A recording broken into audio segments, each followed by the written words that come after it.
నష్టపోయే పరిస్థితి కనబడుతుంది. మీరేం చేస్తారు? ఏ విధంగా చూస్తారు? జై శ్రీరామ్ అనండి, క్లాప్స్ కొట్టండి, ప్లేట్ తీసుకొని స్పూన్ తీసుకొని కొట్టండి, మోదీ మోదీ మోదీ అని అనండి, అంతే సరిపోతుంది కదా. సింపుల్ కదా.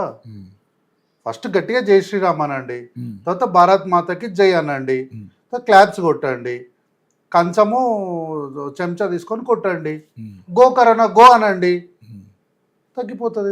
ఏమైంది? ఇంకెవరైనా ప్రశ్న అడిగినారు అనుకోండి, దేశం కోసం ధర్మం కోసం అనండి, ఏమైంది? దేశం కోసం ధర్మం కోసం గట్టిగా అరవండి, అయిపోతుంది. దీనికి మించి ఇంకా పరిష్కారం ఏం లేదు కదా.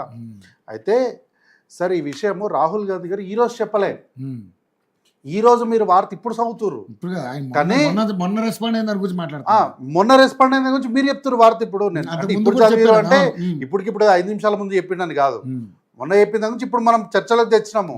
కానీ ఈ విషయం ఇట్లా జరుగుతుందని 8 నెలల క్రితం చెప్పిండు. 8 నెలల క్రితం చెప్తే వీళ్ళు పట్టించుకోలేదు. వీళ్ళంటే ఎవరు? మనమే, భారతదేశం. తర్వాత కరోనా రాబోతుంది, దేశంలో చాలా విపత్కర పరిస్థితి వస్తుంది, జాగ్రత్తగా ఉండండి అని 2019లోనే చెప్పిండు రాహుల్ గాంధీ గారు. ఆ రోజు కూడా ఉనుకో కుచ్చి మాలంలోనే పప్పు అన్నారు. ఈ నిప్పులు ఆయనను పప్పు అన్నారు. 2020 వచ్చేసరికి దేశం మొత్తం లాక్డౌన్ అన్నారు. సమర్థవంతమైన ఏ ప్రధానమంత్రి కూడా చేయని పనిని నరేంద్ర మోడీ గారు చేసిర్రు.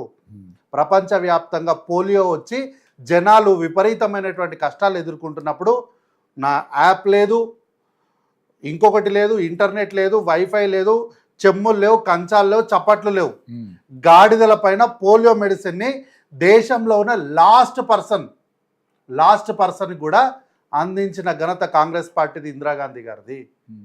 సో ప్లానింగ్ అంటే అట్లా ఉండాలి. అయితే ఈరోజు అన్నం ఎత్తుకోవడమే వెనక్కి వెళ్ళి మాట్లాడదాం అన్నారు. ఎస్, డెఫినెట్గా మనం వెనక్కి వెళ్ళి మాట్లాడాలి. 1973 నవంబర్ ఈ దేశంలో ప్రధాన ప్రతిపక్ష నాయకులు అటల్ బిహారీ వాజ్పేయి గారు ఎద్దుల బండి ఎక్కి పార్లమెంట్ హౌస్కి వచ్చారు. ఎందుకు చెప్పాలన్నా సార్? పెట్రోల్ రేట్లు పెరిగినాయి. ఎంత తెలుసా సార్? 7 పైసలు. 7 పైసలు పెంచినారని అంతకు ముందు రోజు ఇందిరాగాంధీ గారు, గౌరవ ప్రధానమంత్రిగా ఉన్నటువంటి ఇందిరాగాంధీ గారు అంటే ఈ గుర్ర బండి మీద, జట్కా బండి పైన వారు పార్లమెంటుకు వస్తే దానికి నిరసనగా అటల్ బిహారీ వాజ్పేయి గారు ఎద్దుల బండి పైన వచ్చారు. ఎందుకు వచ్చారు? దేశం కోసం ధర్మం కోసం అనేది ఉండే అటల్ బిహారీ వాజ్పేయి గారు. అంటే ఆ రోజు మీరు రాజకీయం చేసారు అన్నారు. ఏమన్నారు? మేము ఎన్నికల కోసం రాజకీయం చేయము అన్నారు. మరి దేనికోసం చేస్తారు రాజకీయం? ఎద్దుల బండి ఎక్కాల్సిన అవసరం ఆ రోజు లేకునండి మీకు, కానీ ఎందుకు ఎక్కారు? 7 పైసలకి ఎద్దుల బండి. 7 పైసలకే సార్, బల్ల ఎక్కువ కూడా కాదు, 7 పైసలకే ఎద్దుల బండి ఎక్కిర్రు అప్పటి ప్రధాన ప్రతిపక్ష నాయకులు అయినటువంటి అటల్ బిహారీ వాజ్పేయి గారు. అయితే నేను మాట్లాడుతుంటే protest against gas price in India అని కొట్టిన సార్ ఇప్పుడే. మాకు మరి ఇది అదృష్టమో దురదృష్టమో మాకు తెలియదు. ఈ కాంగ్రెస్ పార్టీ వాళ్ళు ఇంతగానం చేస్తూ ఒక్క ఫోటో చూపిస్తలేదు గూగుల్, మొత్తం బీజేపీలో చూపిస్తున్నాయి. నేను మా రాహుల్ గాంధీ గారి ఫోటో ఏమైనా దొరుకుతుందేమో, మేము ఇంత కష్టపడి వెనక మేము పడలేదు, మాకన్నా రాజకీయం ఎక్కువ చేసారు, రాజకీయం మేము ప్రజల కోసం. అంటే మరి ఇంత అడ్డగోలుగా చేయం, మేము కొంచెం పరిస్థితులను అర్థం చేసుకుంటాం. ఇంతకుముందు వారు అంటున్నారు కదా యుద్ధం అని, ఈ పరిస్థితులన్నిటిని కూడా మేము అర్థం చేసుకొని ప్రజాస్వామ్యతంగా చేస్తాము. వీళ్ళు ఇక్కడ రాజకీయం మాత్రమే చేయలేదు, అరాజకీయం చేసిండ్రు. 2014 కన్నా ముందు ఈ దేశంలో 12, 13, 14 రాజకీయాన్ని ఈ దేశంలో ఉన్న ప్రతి ఒక్కరు కూడా ఒక్కసారి పరిశీలన చేయాలి. ఆ రోజు చాలా మంచిగా అంటే రేట్లు పెరిగితే దాన్ని కేంద్ర ప్రభుత్వమే పెంచిన రేట్లను సబ్సిడీ భరించింది. అప్పుడు స్మృతి ఇరానీ గారు గ్యాస్ బండ వెనక, సిలిండర్ వెనక దాక్కొని ధర్నా చేసినారు. ఈ పరిస్థితుల నేపథ్యంలో బీజేపీ పార్టీ అతిపెద్ద రాజకీయ వికృత క్రీడకు తెరదించింది. ఏంటి తెలుసా? నిర్భయ అనే ఒక అమ్మాయి మానభంగం కేసును మొదట అడ్డం పెట్టుకుంది. దానికి కొనసాగింపుగా గాంధేయవాదిని అని చెప్పుకున్నటువంటి ఒక గాడ్సేవాది ఆయన వచ్చి లోక్పాల్ బిల్ అని చెప్పి ధర్నా చేసిండు. ఈరోజు లోక్పాల్ బిల్ గురించి ఏ ఒక్కడు మాట్లాడతలేడు. ఎందుకు మాట్లాడతలేరో చెప్పాలి నాకు. ఆ లోక్పాల్ బిల్లును అడ్డం పెడితే దానికి వంత పాడింది అరవింద్ కేజ్రీవాల్ గారు, తర్వాత ఆమె కిరణ్ బేడి, ఈ రోజు ఉన్నటువంటి చెడ్డా, ఆయన పేరు రాజీవ్ చెడ్డా అనుకుంటా, ఆయన పేరు రాఘవ్ చెడ్డా, వీళ్ళందరూ కలిసి వంత పాడిరు ఆయనకు. ఈ రోజు లోక్పాల్ బిల్ గురించి ఎవరు మాట్లాడతలేడు. నిర్భయ కుటుంబం ఏమైందో ఈ దేశంలో ఒక్క రాహుల్ గాంధీ గారికి తప్ప ఎవరికీ తెలియదు. ఈ పరిస్థితులన్నిటి మధ్యలో నుంచి వచ్చినటువంటి గ్యాస్ ధరల పెంపును అడ్డం పెట్టుకొని ఈ దేశంలో వీళ్ళు రాజకీయం చేసి గద్దెనెక్కిరు. ఆ గద్దెనెక్కే నేపథ్యంలో అతిపెద్ద రాజకీయ క్రిమినల్, ఈ ప్రజాస్వామ్య దేశానికి ఒక పాయిజన్, ఒక స్నేక్ లాంటి ప్రశాంత్ కిషోర్ ఎన్నికల వ్యూహకర్తగా వ్యవహరించడం వల్ల ఈ దేశ పూర్తిగా నాశనం అవడానికి తొలి బీజం 2012లో పడింది. ఇక్కడి నుంచి వీళ్ళు అరాజకీయాలు మొదలుపెట్టారు. దీని కొనసాగింపే, దీన్ని ఫస్ట్ వీళ్ళకు అడ్డుకట్ట వేసింది వెస్ట్ బెంగాల్ రాష్ట్రం. ఆ వెస్ట్ బెంగాల్ రాష్ట్రం మీద ఈరోజు అదే మానభంగం అనే ఒక ప్రయోగాన్ని చేసిరు బీజేపీ వాళ్ళు. నేను ఒక మాట అడుగుతా సార్ ఈ సందర్భంగా, ఉన్న వాళ్ళ కాంగ్రెస్ పార్టీ అభ్యర్థి అక్కడ అమ్మాయి చనిపోతే ఆ అమ్మాయి చనిపోయిన వాళ్ళ తల్లిని క్యాండిడేట్గా పెట్టినాం. ప్రియాంక గాంధీ గారు లడికి హూ లడ సక్తా హూ అని అతిపెద్ద నినాదం తీసుకొని క్యాంపెయిన్ చేస్తే ఆ క్యాండిడేట్ని కాంగ్రెస్ బీజేపీ పార్టీ ఓడగొట్టి ఆ రోజు వీళ్ళు అన్నమాట ఏం తెలుసా, ఇక్కడ ఏ అన్యాయం జరగలేదు కాబట్టి వాళ్ళు ఓడిపోయినారు అని అన్నారు. కోల్కతాలో ఇదే సేమ్ సందర్భం, అమ్మాయి రేప్ చేయబడ్డది, చనిపోయింది, వాళ్ళ మదర్ని తీసుకొచ్చి క్యాండిడేట్ చేసారు, ఆమె గెలిచింది. గెలవంగానే బీజేపీ పార్టీ ఏమన్నది తెలుసా, జస్టిస్ అరైవ్డ్ అన్నారు. న్యాయం గెలిచింది, జస్టిస్ అరైవ్డ్ అన్నది. అంటే అక్కడ జస్టిస్ అరైవ్డ్ అంటే ఇక్కడ జస్టిస్ డినైడ్ అన్నట్టే కదా. సో సందర్భం ఒకటే, నేపథ్యం ఒకటే, పరిస్థితులు ఒకటే, బాధ ఒకటే, చర్య ఒకటే, అన్నీ ఒకటే. కానీ కాంగ్రెస్లో ఉంటే ఓడిపోతారు, బీజేపీలో ఉంటే గెలుస్తారు. గెలిచిన వాళ్ళకి జస్టిస్ ఏ పరిస్థితి అయినా అమ్మాయి ఒకటే కదా, ఏ రాష్ట్రమైన అమ్మాయి ఒకటే కదా, ఏ రాష్ట్రమైన అమ్మాయికి జరిగిన మానభంగం ఒకటే కదా, ఏ రాష్ట్రమైన చనిపోయినా ఓడించారంటారా? మరి ఇంకేమన్నారు? మద్దతు కూడా ఉండదంటారా? నేను ఇప్పుడు దాని ప్రశ్నగానే అడుగుతున్నా. నేను ప్రజల మద్దతు ఎందుకు ఇక్కడ ఉన్న వాళ్ళ చనిపోయిన అమ్మాయికి లేకుండా పోయింది, ఇక్కడ ఎందుకు జస్టిస్ డినైడ్ అయ్యింది? సో బీజేపీ పార్టీ మానభంగాలను అడ్డం పెట్టుకుని రాజకీయాలు చేయబోతుంది తెలంగాణ రాష్ట్రంలో. కానీ దాన్ని ఎదుర్కోవడానికి ఇక్కడ తెలంగాణ రాష్ట్రం సిద్ధంగా ఉంది. దాని కంటిన్యూయేషన్లోనే ఈరోజు బీజేపీ పార్టీ, బీఆర్ఎస్ పార్టీ రెండు కలిసి ఆడుతున్నటువంటి డ్రామాలు. సందర్భం లేకుండా బండి సంజయ్ గారు వచ్చి నువ్వు మీ నాయనకే పుట్టినవాని కలవకుండా తారక రామారావుని అడుగుతాడు ఎందుకు? అసలు సందర్భం అవసరం లేదు కదా. రాజకీయాల్లో అవినీతి ఆరోపణలు ఇవన్నీ రోజు పొద్దున చేసుకునేటివే, రోజు చేసుకునేటివే. నువ్వు ఆడ అవినీతి చేసినావు అంటే లేదు, నువ్వు అక్కడ అవినీతి చేసినావని. నేను సచిలుండని గుడ్లకు వచ్చి తడి బట్టలతో నిలబడి చేసిన ప్రమాణాలు లేవా? రేవంత్ రెడ్డి గారు, ఈటల రాజేంద్ర గారు ఇట్లా ఎంతమంది చేయలేదు? మరి అన్నీ ఇడిచిపెట్టి బండి సంజయ్ గారు చాలా సెన్సిటివ్ విషయమైనటువంటి నువ్వు మీ నాన్నకు పుట్టి ఉంటే అన్న అతిపెద్ద పాయింట్ టచ్ చేసారు కల్వకుంట్ల తారక రామారావు విషయంలో. దాని కొనసాగింపుగానే వాళ్ళ కొడుకుకు సంబంధించినటువంటి విషయము పోక్సో యాక్ట్ వచ్చినప్పుడు కరెక్ట్గా నరేంద్ర మోడీ గారు ఈ రాష్ట్రంకి వస్తున్నాడు అన్నటువంటి ఒకరోజు ముందర వాళ్ళు పోయి నా కొడుకు మీద హనీ ట్రాప్ జరిగిందని ముందు పోయి కేసు పెడతారు.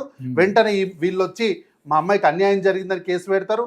దీని మొత్తాన్ని బుల్డోజ్ చేయడానికి కల్వకుంట్ల తారక రామారావు గారు ఒకటే ప్రెస్ మీట్లో 2 మాటలు మాట్లాడారు. బ్రేకింగ్ వచ్చింది, బండి భగీరథకు 3 రోజులు పోలీస్ కస్టడీ. ఇయని పోక్సో కేసులో కీలక పరిణామం చోటు చేసుకుంది. ఆయన్ను 3 రోజుల పాటు పోలీస్ కస్టడీకి అనుమతిస్తూ మేడ్చల్ కోర్టు తీర్పిచ్చింది. కాగా మైనర్ బాలికపై అత్యాచార ఆరోపణల కేసులో బండి భగీరథను ఈ నెల 16 నార్సింగ్ పోలీసులు అదుపులోకి తీసుకున్నారు. ప్రస్తుతం ఆయన చెంచల్వాడ జైల్లో ఉన్నారు. అయితే తారక రామారావు గారు ఒకటే ప్రెస్ మీట్లో 2 మాటలు మాట్లాడతాడు. మాట్లాడుకుంటూ ఈ రాష్ట్ర ముఖ్యమంత్రి ఆయనకు సంబంధించిన హాస్పిటల్లో 17వ 27వ ఫ్లోర్ నెంబర్ చెప్పి ఆ ఫ్లోర్లో దాచిపెట్టిందని చెప్పుకుంటా మళ్ళీ 2 నిమిషాల నుంచి 5 నిమిషాలకు వచ్చి బండి సంజయ్ గారు నీ కొడుకుకు నువ్వు బెయిల్ ట్రై చేసి అది దొరకకపోతే 9 రోజులు ఇంట్లో గోరుముద్దలు తినిపించి దాచిపెట్టినవని అంటాడు. గోరుముద్దలు తినిపించినవని ఒక మాట చెప్తాడు, ముఖ్యమంత్రి దాచిపెట్టినని ఇంకో మాట చెప్తాడు. సో అతి సెన్సిటివ్ విషయాలపైన బీజేపీ బీఆర్ఎస్ రాజకీయం చేయబోతుంది. అయితే వెనక్కి వెళ్దామని ఇంతకుముందు చెప్పినాం కదా సార్, ఇక్కడ చూడండి పూర్తి స్థాయిలో మొత్తం బీజేపీ ధర్నాలే మనకు కనిపిస్తాయి. అట్లాగే ఇంకొక విషయం ఏం తెలుసా, ఈరోజు వీళ్ళు ఏదో కాంగ్రెస్ పార్టీ చాలా పెంచేసింది, అట్లా చేసింది ఇట్లా చేసింది అంటారు కదా. నాకు ఒక్క నిమిషం టైం డీటెయిల్డ్గా ఒక్క నిమిషం ఒక్క నిమిషం చెప్తాను. రావదు. ఆయన తీసుకున్నాక మీ దగ్గర తీసుకుంటా. జస్ట్ నంబర్ చెప్పండి చెప్పండి చెప్పండి. 2004లో 38 రూపాయలు బ్యారెల్ రేట్ సార్. 38 రూపాయలు 2004లో ఒక బ్యారెల్ వచ్చేసి 158.987 లీటర్ల పెట్రోల్. ఒక బ్యారెల్ ఎంత? ఒక బ్యారెల్ 158.987 లీటర్లు. 987 లీటర్లు. ఇంత బ్యారెల్కి 2004లో 38 రూపాయలు ఉంటే ఆ రోజు మన పెట్రోల్ రేట్ ఎంతో మనకు గుర్తుంది కదా. తర్వాత 2004 అంటే కాంగ్రెస్ ఉంది. 2004లో అట్లుంటే మళ్ళీ ఎన్నికలు వచ్చేసరికి 2008లో 97 రూపాయల బ్యారెల్ రేట్ అయ్యింది. అయినప్పటికీ కూడా 2008లో కూడా పెట్రోల్ రేట్ స్థిరంగా ఉంది. చరిత్ర ఒక్కసారి వెనక్కి వెళ్ళి చెక్ చేసుకోవచ్చు ఎవరైనా సరే. తర్వాత 2009లో 62 రూపాయలకు దిగింది. తర్వాత 2011 ఇప్పుడు నేను ఇంతకుముందు నిర్భయ కేసు ఇవన్నీ చెప్పినా కదా, అప్పుడు 111 రూపాయల నుంచి 112 రూపాయల వరకు ఎగబాకింది పెట్రోల్ రేటు. అయినప్పటికీ కూడా ఆ రోజు పెట్రోల్ రేటు 48 రూపాయలు మాత్రమే. 48 రూపాయలు మాత్రమే. అయితే 2014కు వచ్చేసరికి 112 రూపాయలు ఉన్నటువంటి పెట్రోలు 99 రూపాయలకు వచ్చింది. 2015లో 52 రూపాయలకు వచ్చింది. అంటే రూపాయలు అంటే డాలర్స్. 2016కు వచ్చేసరికి $44 వచ్చింది సార్. $44 వచ్చింది. సో 2016లో ఎందుకు $44 ఉన్నటువంటి పెట్రోల్ రేటు దాదాపు 68 రూపాయలకి ఎగబాకింది? 111 ఉన్నప్పుడు 54 ఉంది. కానీ ఈ రేటు $44లకు దిగినప్పటికీ 68 రూపాయల వరకు వచ్చింది పెట్రోల్ రేటు. తర్వాత 2018లో $71, 19లో $64, 20లో గుర్తుపెట్టుకోండి ఈ మాట, 20లో కేవలం $43 మాత్రమే. కానీ పెట్రోల్ రేటు మాత్రము 80 రూపాయలు. పెట్రోల్ రేటు 80 రూపాయలు. తర్వాత 2021లో $71, 2లో 99, 23లో 82, 24లో 80, 2005లో 69 రూపాయలు మాత్రమే బ్యారెల్ రేటు. కానీ ఇక్కడ పెట్రోల్ మాత్రం 107 రూపాయలు సార్. 2025 2025లో $69 ఉన్నటువంటి బ్యారెల్కు 108 రూపాయలు పెట్రోల్ ధర ఈ దేశంలో. ఎందుకు ఇంత రేటు పెరిగింది అంటే ఇప్పుడు వీళ్ళు ఏమంటారంటే రాష్ట్రాలు వాళ్ళు వేస్తున్నట్టు వ్యాట్ తగ్గించుకోవచ్చు కదా అన్నట్టు. ఈ వీళ్ళ కుట్రనే ఇది. రాష్ట్రాలు వ్యాట్ తగ్గించుకోవడము అని అంటే వాళ్ళ ఆర్థిక వ్యవస్థల మూలాలపైన దెబ్బ కొట్టినట్టే. నేను ఒక మాట అడుగుతున్నా, అదే అంటున్నా. అయితే వీళ్ళు ఏమంటున్నారు, ఈ వ్యాట్ తగ్గించుకోవాలి అని అంటే రాష్ట్ర ప్రభుత్వాలు మేమేమంటున్నాము, మీరు జిఎస్టీ పరిధిలోకి తీసుకురండి అంటే రాష్ట్రాలు ఒప్పుకోవాలి కదా అంటున్నారు. నేను అడుగుతా సార్, ఏ రాష్ట్రం ఒప్పుకుందని మీరు డిమానిటైజేషన్ చేశారు? ఏ రాష్ట్రం ఒప్పుకుందని మీరు లాక్డౌన్ చేశారు? ఏ రాష్ట్రం ఒప్పుకుందని మీరు జిఎస్టీ విధానాన్ని తీసుకొని వచ్చారు? ఏ రాష్ట్రం ఒప్పుకుందని మీరు ఈడబ్ల్యూఎస్ రిజర్వేషన్ కల్పించారు? రాజీనామా చేశారు. ఏ రాష్ట్రం ఒప్పుకుందని జేపీసీ ముందుకు రాకుండానే మీరు జడ్జిలన్నీ పదోన్నతులు కల్పిస్తున్నారు? ఏ రాష్ట్రం ఒప్పుకుందని వాళ్ళకు ఉన్నత పదవులు కట్టి పెడుతున్నారు? ఏ రాష్ట్రం మీ యొక్క వాళ్ళ అభిప్రాయాన్ని మీరు పరిగణలోకి తీసుకుంటున్నారో చెప్పాలి కదా సార్ ఈరోజు. అయితే అతి ప్రాముఖ్యంగా ఇచ్చిన మాట ప్రకారం కాంగ్రెస్ పార్టీ మహిళలకు ఉచిత ప్రయాణం కల్పిస్తున్నప్పుడు ఈ రాష్ట్రంలో ప్రధాన ప్రతిపక్ష పార్టీ నాయకుడైనటువంటి కల్వకుంట్ల తారక రామారావు గారు ఆటో ఎక్కి 3-వీలర్ ఆటో నిబంధనలకు విరుద్ధంగా 5 మంది ఎక్కి దాదాపు 5 కెమెరాలు 2 డ్రోన్లను పెట్టుకొని ఫోటోషూట్ చేసి అతిపెద్ద నిరసన వ్యక్తం చేసే ప్రయత్నం చేసినటువంటి కల్వకుంట్ల తారక రామారావు గారు ఈరోజు సిఎన్జి ధరలు ఇంతగానం పెరిగిపోయి ఆటో కార్మికులు ఇంత బాధపడుతుంటే ఎందుకు నిమ్మకు నీరెత్తినట్టు ఉన్నాడు? కంటి తురుపు చర్యగా మాత్రమే ధర్నా కార్యక్రమం, అంటే అది కూడా ఓన్లీ ఫర్ దర్ ఫోటోషూట్ మాత్రమే చేసిరు ఈరోజు, కానీ చిత్తశుద్ధితో చేయలేదు. ఒక్క మాట అంటేనే మీడియా సంస్థల మీదకి వెళ్ళి దాడులు నిర్వహించే ఈ బీఆర్ఎస్ పార్టీ గుండాలు ఎందుకు బీజేపీ కార్యాలయం వైపు వెళ్ళడానికి కనీసం ఆలోచన కూడా చేస్తలేరు? దానికి భయము కారణమా, లేకపోతే లోపాయకారికంగా ఉన్నటువంటి ప్రేమాయణం కారణమో వీళ్ళు ఈరోజు చెప్పాలి. కాబట్టి మోడీ గారు ఇన్ని సలహాలు చెప్పినారు, ఇంటికి పెద్ద మనిషి అంటున్నారు కదా, మరి ఎందుకు ఆన్లైన్లో ఈ సదస్సులు నిర్వహిస్తలేరో చెప్పాలి.